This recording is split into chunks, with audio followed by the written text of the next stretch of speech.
The winter ball at Ravenshire had been designed to make every guest feel insignificant.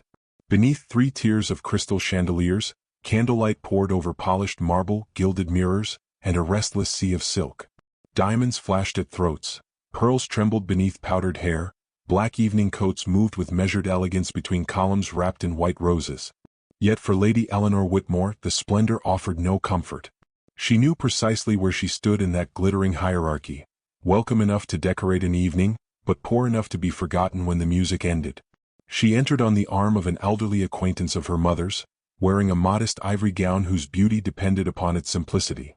Eleanor had chosen it because she could not afford extravagance, and because she had learned early that dignity was sometimes the only ornament poverty could not take away. Her dark hair was arranged in a restrained Victorian coil, with a few soft strands framing a face too composed to reveal the unease beneath it. Across the ballroom stood the Duke of Ravenshire. Sebastian Ravenshire was exactly as London described him, tall, severe, and almost unervingly self-possessed. His black coat fitted him like armor, while a silver watch chain disappeared into his waistcoat. He spoke rarely, yet conversation seemed to bend around his silence. Women watched him from behind fans. Gentlemen measured themselves against him. Servants lowered their eyes whenever he passed. Eleanor had never spoken to him. That changed before supper. A young footman named Thomas stumbled while carrying a tray of wine. One glass struck the marble and shattered. Lady Beatrice Ravenshire, the Duke's widowed aunt and unquestioned guardian of the family's social dignity, turned upon him with such cold fury that the boy went white. "Clumsy creature," she said. "You shall be dismissed before the week is over." Eleanor heard the tremor in Thomas's voice when he apologized. "My lady, I beg you. My mother depends upon my wages." Lady Beatrice barely glanced at him. "Then you should have remembered that." Eleanor should have remained silent. Every instinct taught to a respectable woman told her so. But she saw the boy's hands shaking, and she remembered how easily powerful people could mistake fear for guilt. "My lady," Eleanor said quietly. The tray was struck by Lord Pembroke's sleeve. The nearest conversation stopped. Lady Beatrice turned slowly. "I beg your pardon?" Eleanor felt dozens of eyes settle upon her, yet she kept her gaze steady. "I saw what happened. Thomas did not cause the accident." A murmur passed through the ballroom like wind through dry leaves. Lord Pembroke protested. Lady Beatrice dismissed Eleanor's observation as insolence. Then Sebastian approached, and the room seemed to contract around him. "Is there a difficulty?" His voice was low, controlled, and unmistakably authoritative. Lady Beatrice smiled with satisfaction. "Your Grace, Lady Eleanor has chosen to challenge me publicly over a servant." Sebastian looked at Eleanor. His eyes were gray, difficult to read. "Is that so?" "She was being blamed for something she did not do," Eleanor replied. "Was she?"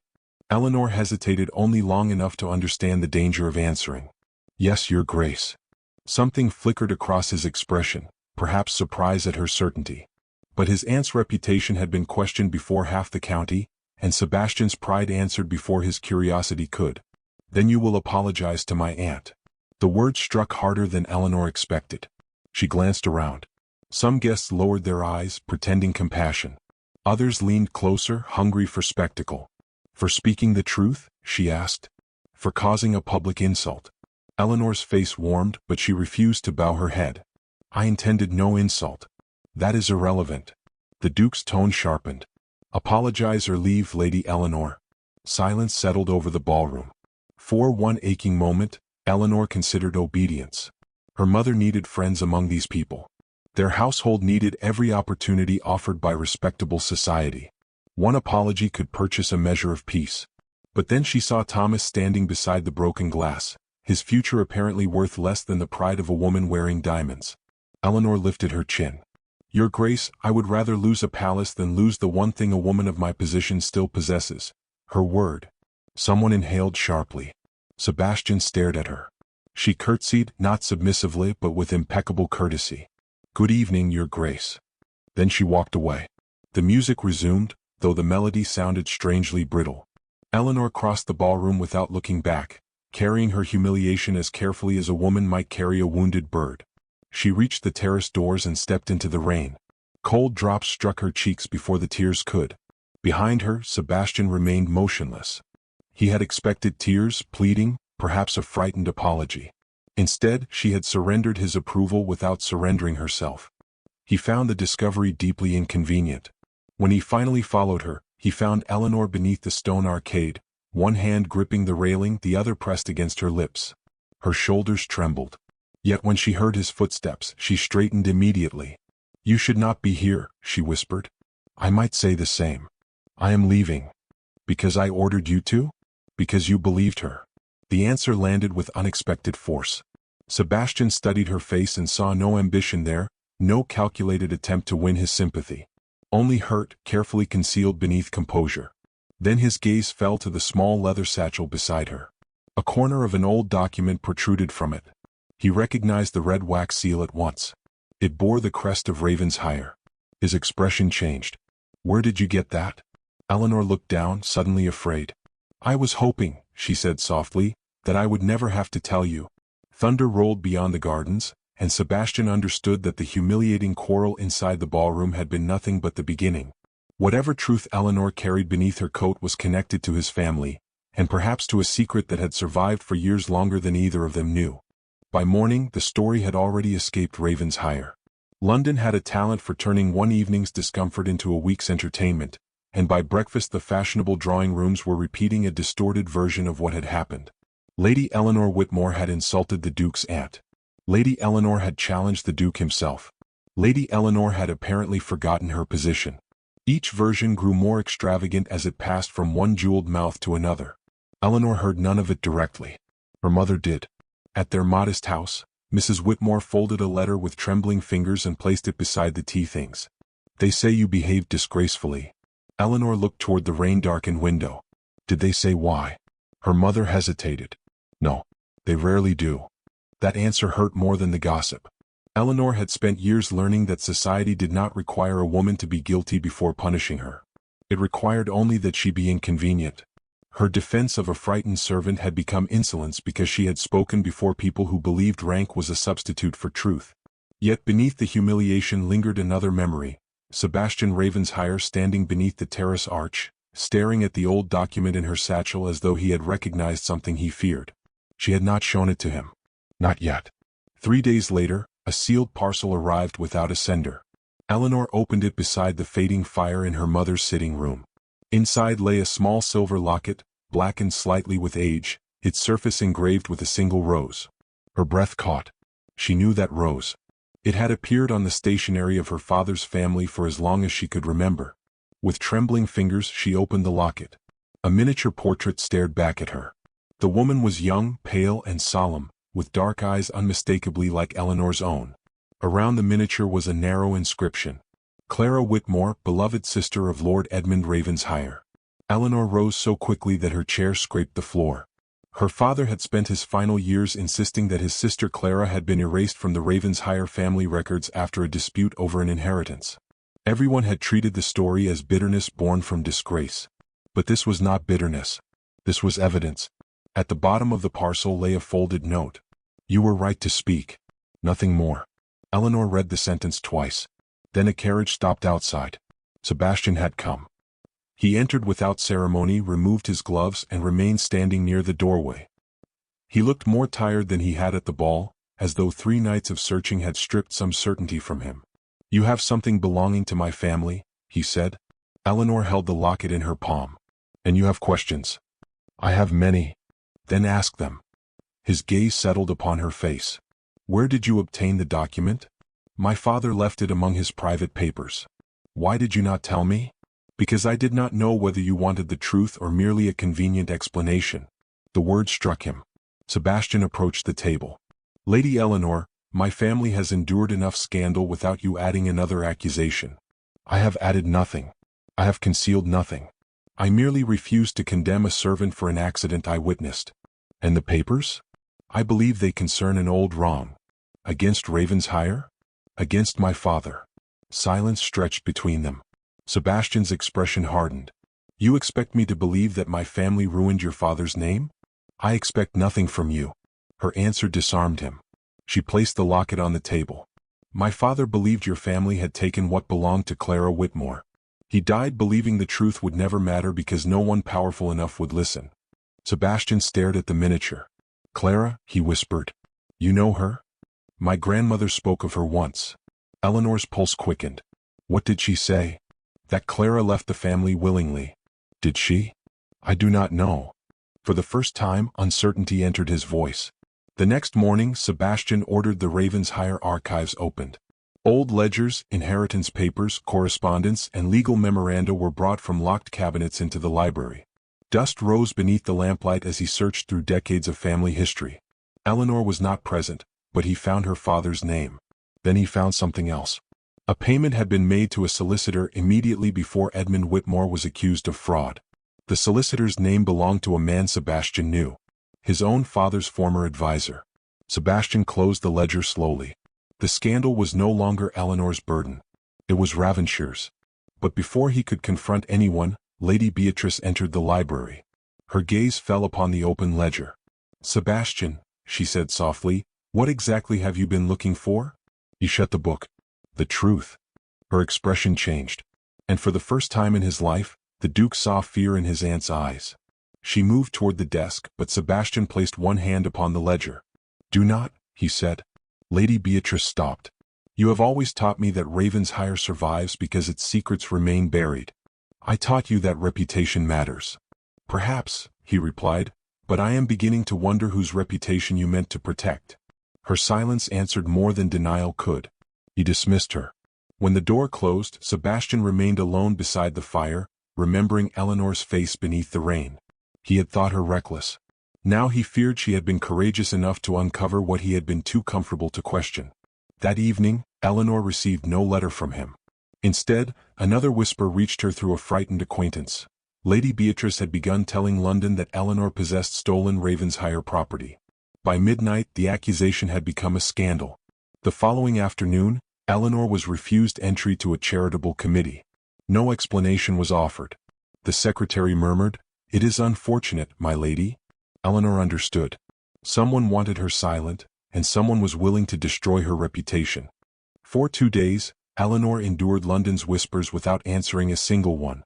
Each morning brought another small cruelty. A caller who had once praised her embroidery suddenly remembered an appointment. A charity patron withdrew her invitation. Even the grocer's daughter looked at Eleanor with the curious sympathy reserved for women whose names had begun appearing in gossip. She endured it because anger would have been interpreted as guilt. But Sebastian Ravenshire was no longer willing to let the whispers continue unanswered. He summoned Lady Beatrice to the library and placed the old ledger before her. You knew, he said. Lady Beatrice's expression remained composed, but her fingers tightened around her fan. I knew there were matters better left undisturbed. You knew my father's advisor paid a solicitor before Edmund Whitmore was accused.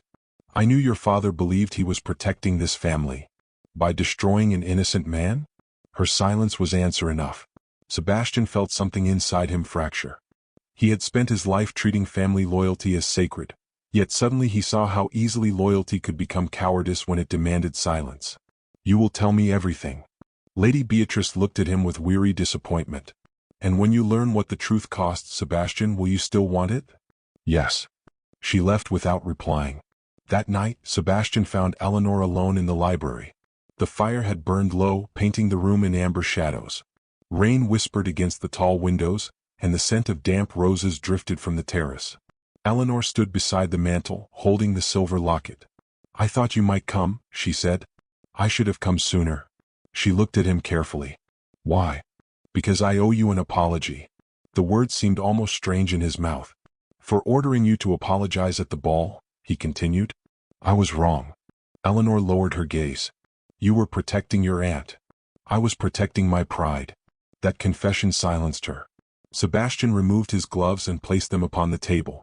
Without his usual armor of ceremony, he looked less like a duke and more like a man who had finally discovered the cost of his own certainty. I found evidence, he said. Your father was framed. Eleanor closed her eyes. For years she had imagined hearing those words. She had expected relief. Instead, grief rose first. He died believing no one would ever believe him. I believe him now. She touched the locket. Too late. Yes, Sebastian whispered. Far too late. The fire cracked between them.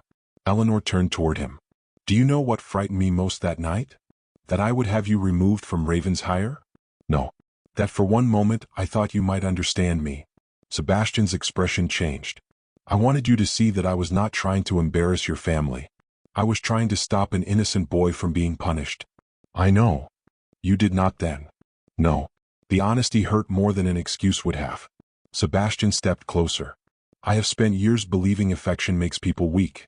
My mother died when I was young, and every person who claimed to care for me eventually wanted something from the title she left behind. I learned to distrust tenderness before I learned how to recognize it. Eleanor's eyes softened. And now? Now I think distrust merely teaches a man to mistake loneliness for strength. For several heartbeats, neither moved. The distance between them seemed suddenly fragile. Eleanor looked toward the rain-streaked windows. I cannot become another secret in your household. You would not be. Then what would I be? Sebastian struggled for an answer worthy of her. The woman whose courage forced me to question everything I inherited. Her breath caught. He reached toward her, then stopped before touching her hand. That restraint affected her more than a bold gesture might have done. My father's name can be restored, she whispered. Yes. And Clara? I will find the truth about her. Eleanor finally looked at him. Why are you doing this? Because it is right. That is not the whole answer. No. He looked into her eyes. It is also because I cannot bear the thought of you believing that I am the man you met beneath those chandeliers. A tear escaped her composure. Sebastian did not wipe it away.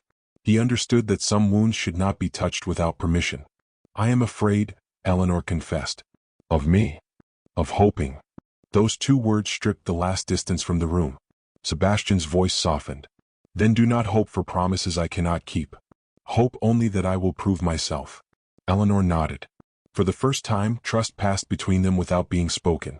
Then the library door opened. Lord Julian Ashford entered, rain shining upon his shoulders.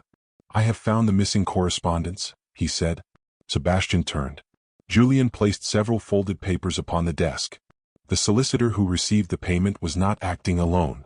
Sebastian unfolded the first letter. His face went pale. Eleanor stepped closer. What is it? He could barely answer.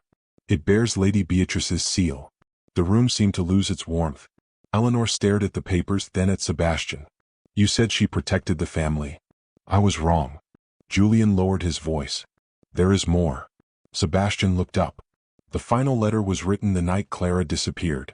Eleanor's fingers closed around the locket. Sebastian read the first line. Then he looked at Eleanor with an expression she had never seen upon his face before. Horror. Clara did not leave Ravenshire willingly. Eleanor felt the room tilt beneath her feet, yet she remained standing. The woman in the locket had ceased to be a family memory. She had become a living question demanding an answer. Sebastian saw Eleanor's fear and understood that whatever came next, he could no longer ask her to face it alone. Eleanor's heart stopped. Outside, thunder rolled across the sleeping estate.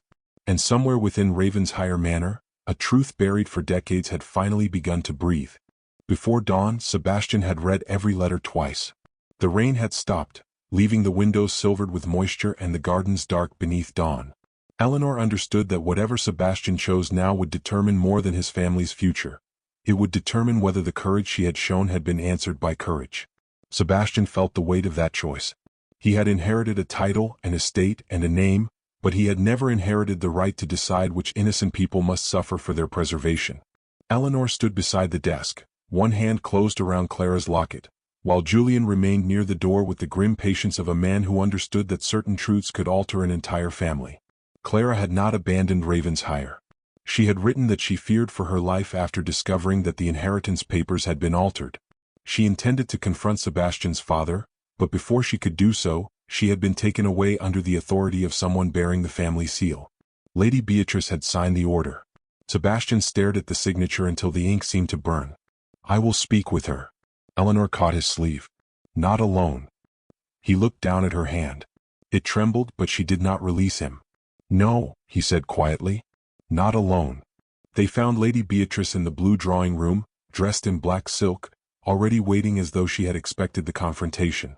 So, she murmured, you have opened the grave. Sebastian placed the letters upon the table. Tell me what happened to Clara. Lady Beatrice closed her eyes. Clara discovered that your grandfather had altered the succession documents, she said. She threatened to expose him. And my father? Your father discovered the truth after Clara disappeared. Eleanor's voice was barely audible. What happened to her? Lady Beatrice looked at her. She was sent to a convent under another name.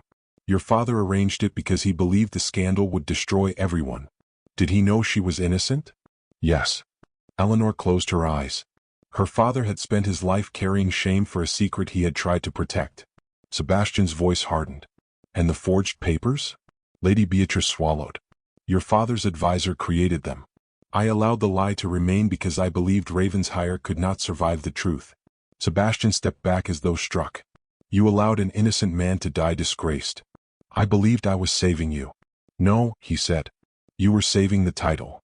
Lady Beatrice began to weep, but Sebastian did not soften. I will correct the record, he said. Publicly. You will destroy this family. If this family can survive only by destroying innocent people, then it deserves to change. Eleanor watched him in silence.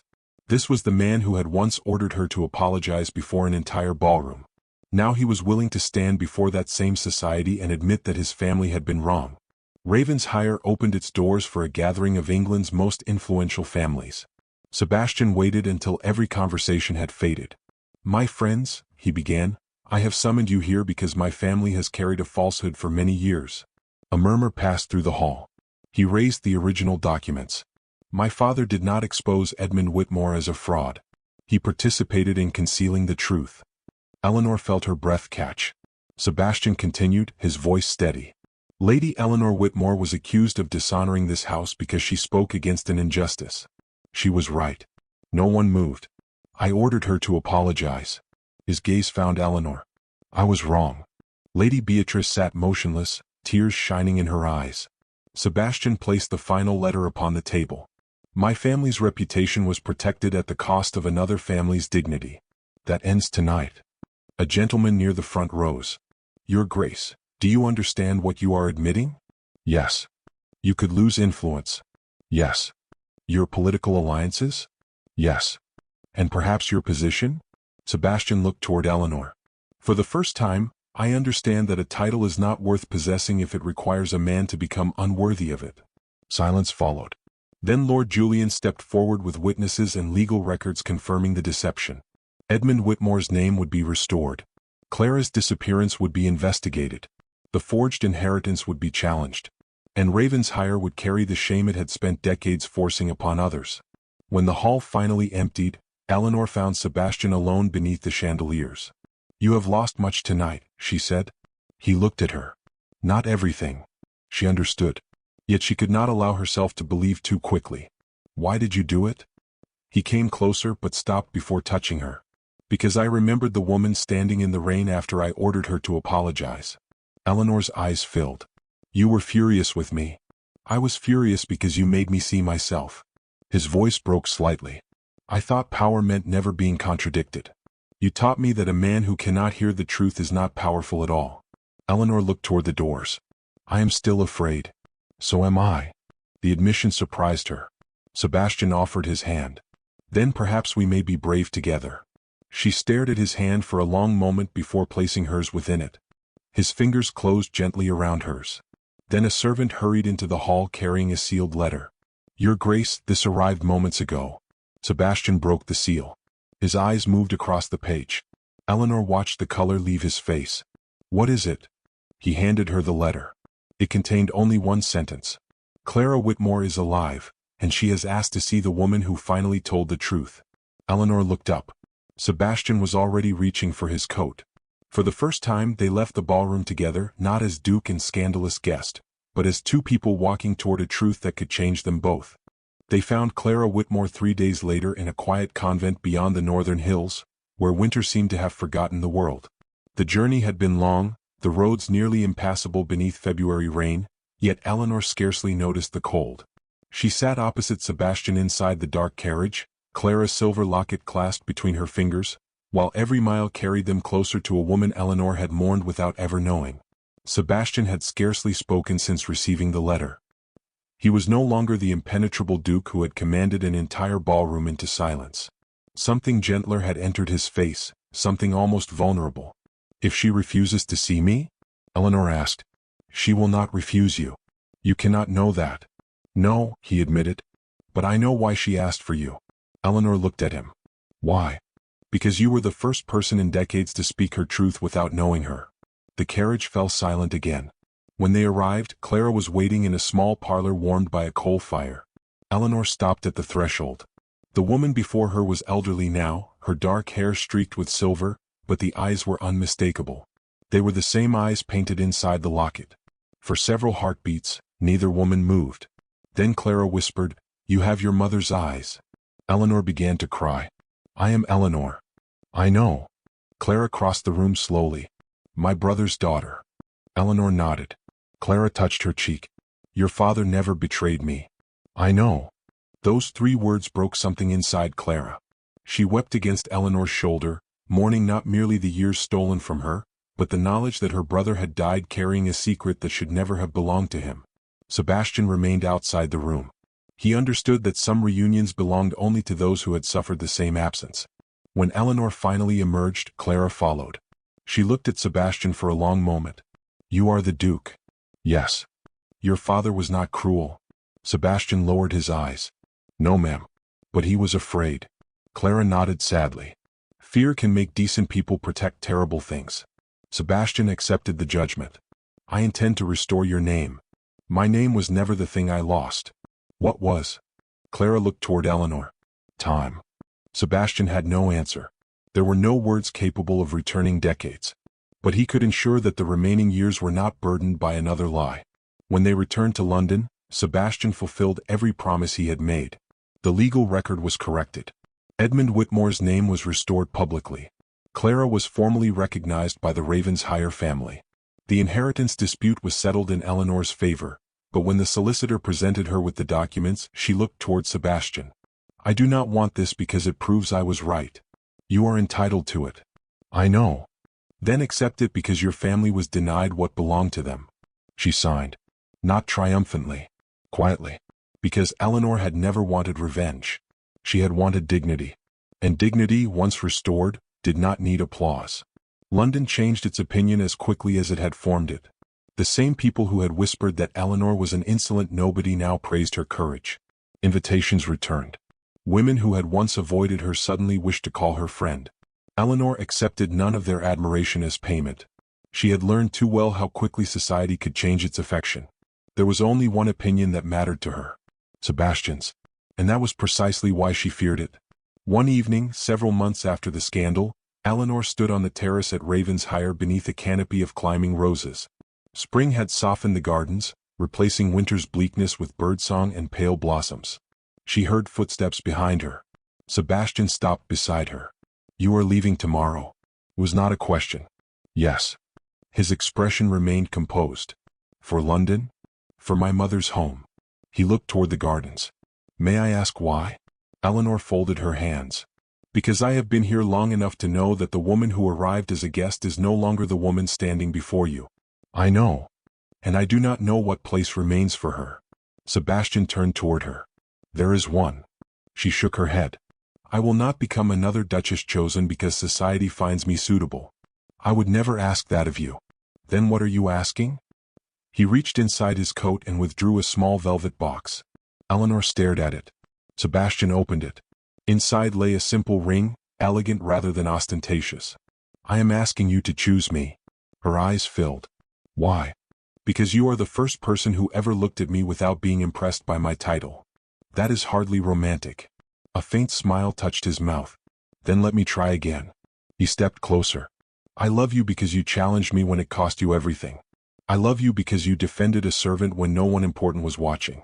I love you because you refused to apologize for telling the truth, even when I was the man demanding your silence." Eleanor could barely breathe. "And I love you," he continued, "because you taught me that a man can inherit a great house and still have nothing worth keeping until he learns how to open its doors." A tear slipped down Eleanor's cheek. "You have changed." "I had to." "Why?" "Because losing your respect frightened me more than losing my title ever could." She looked at the ring. "I am afraid." "So am I." "You are a duke. And you are the woman who once told a duke that his command meant nothing if it required her to betray herself." Eleanor laughed softly through her tears. "I did say that." "You did. And you remember?" "I remember everything." He held out his hand. "I will never order you to stay." Eleanor looked at him. "If I remain, it will be because I choose you.